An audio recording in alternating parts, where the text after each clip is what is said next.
Vážení rodiče, milí žáci, vítám vás na půdě Střední školy průmyslové, hotelové a zdravotnické v Uherském Hradišti.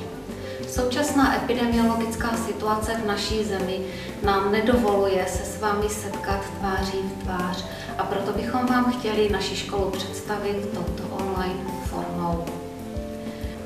Přestože naši žáci nejsou ve škole, tak tady panuje čilý duch. Učitelé učí distančně a jsou s našimi žáky v kontaktu online. A ve škole se taky dějí stavební práce, opravujeme střechy na 3 budovách a modernizujeme odborné učebny a dílny pro technické obory a také modernizujeme cvičné kuchyně pro obory gastro. Je nám líto, že se nemůžeme setkat osobně tváří v tvář, ale doufáme, že tato situace brzy pomine a ještě v tomto školním roce se budeme moci setkat. Další dny otevřených dveří organizujeme ještě v lednu a v únoru příštího kalendářního roku.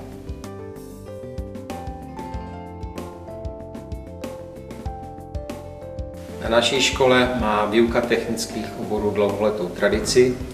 Otvíráme 2 tradiční technické obory, a to strojírenství se zaměřením na počítačovou podporu konstrukce a výroby a obor elektrotechnika se zaměřením na počítačové a řídící systémy. Výuka bude probíhat v nových, zmodernizovaných prostorách, na nových technologických zařízeních, na nových strojích. Uplatnitelnost našich žáků je široká. O naše žáky mají zájem firmy, které se nachází v našem regionu. Zájem je veliký a značná část našich žáků samozřejmě nastupuje na vysoké školy, kde pokračují i v dalším vzdělávání.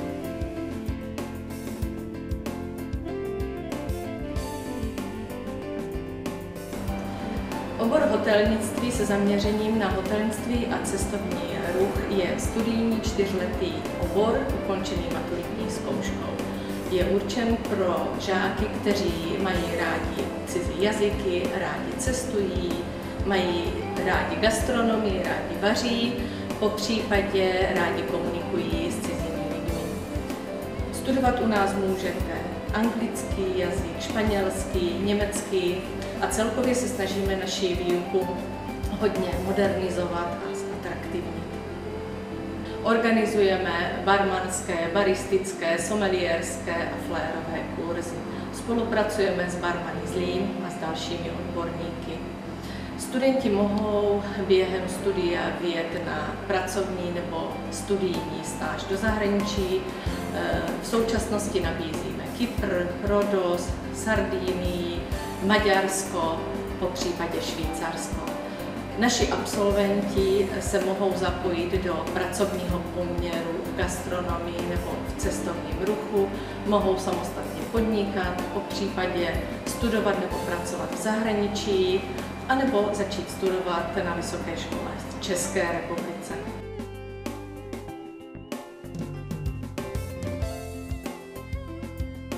Na naší škole se vyučuje obor praktická sestra. Studium je v průběhu 4 let rozděleno na část teoretickou a praktickou.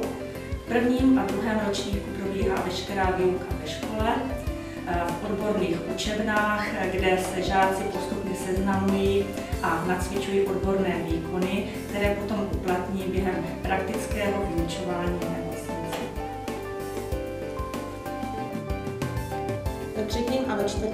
ročníku je do výuky zakomponováno i praktické vyučování, které se odehrává na pracovištích v Uhersko-Hradišťské nemocnici, na odděleních interního, chirurgického typu a oddělení následné péče.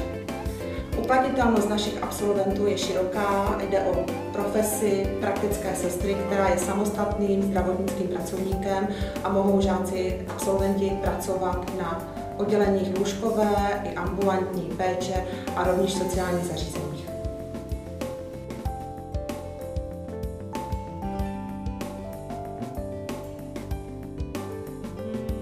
Ve školním roce 2021 až 2022 nabízíme učební obory kuchař-číšník a cukrář pro výrobu.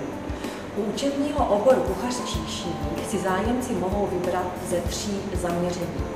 Kuchař-číšník pro pohostní pohostinství, kuchař a číšník barman.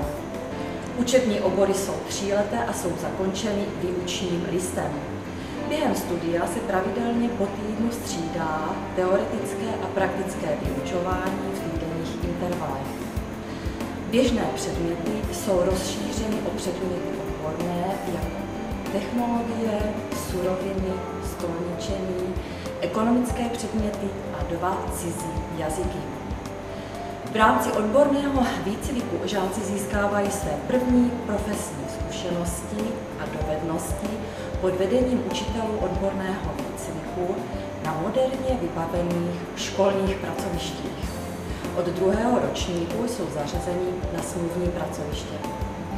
Absolventi školy se po vyučení mohou uplatnit v různých typech podnikatelských subjektů a po zapracování mohou sami podnikat.